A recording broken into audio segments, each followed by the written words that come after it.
Public Service Commission, we have Lindy Miller with us here this morning. And Lindy, over to you. Thank you, Dave.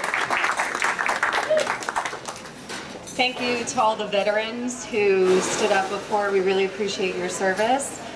Thanks for ceding a little bit of time to me.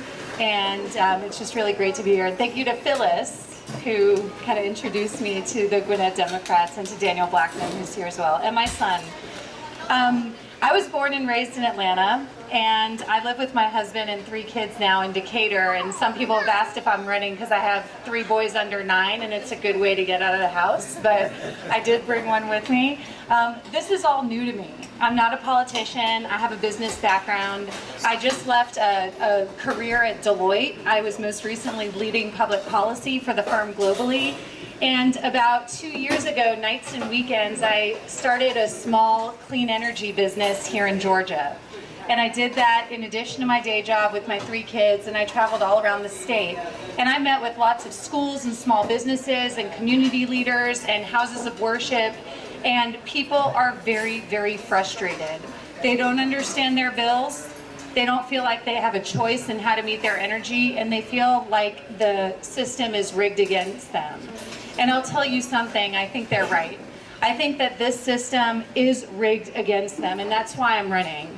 The Public Service Commission oversees all of the utilities in our state and shapes our energy policy in Georgia. It's supposed to look out for consumers like us. It's supposed to put families and small businesses at the center of their decisions. But instead, we have a rigged system that puts profit over people. We see examples of that playing out right now. The current commissioners, there are 5 of them, are all owned by the lobbyists. The lobbyists write them checks to fund their campaigns. You can look at their disclosures. Almost 98% of them, bless you, come from those lobbyists. And they, in turn, write a blank check, and we all pay for it. And I think it's time that stopped. I met with a school, and I looked at their energy bills, and I said to them, y'all are on the wrong rate structure. Haven't you talked to your provider about that? They said, no. I said, go talk to them. And 9 months later, I got an email that said, it would be remiss of us not to tell you that we went back to Georgia Power, and we got a $60,000 rebate on our energy bills. And we can now use that for programming for students and for teachers. No one's standing up for these schools, and there are 1,200 elementary schools across this state. I met with a city that had 115 meters in their properties, and 41 of those were not connected to anything when we did an audit. They're paying $15 every single month. You add that up, that's services to seniors or to children. There is no one standing up right now. We have in Atlanta the 6th worst energy burden in the country. That means people pay more of their income to meet their energy needs than anywhere else in the nation. That means our neighbors, some of us, families are choosing whether to pay for energy or to pay for food or medication. That's not right. We cannot abide by that anymore. We need a commissioner who will stand up. Look, I'm a woman. I have been in boardrooms with men my whole life. I have never been afraid to ask questions.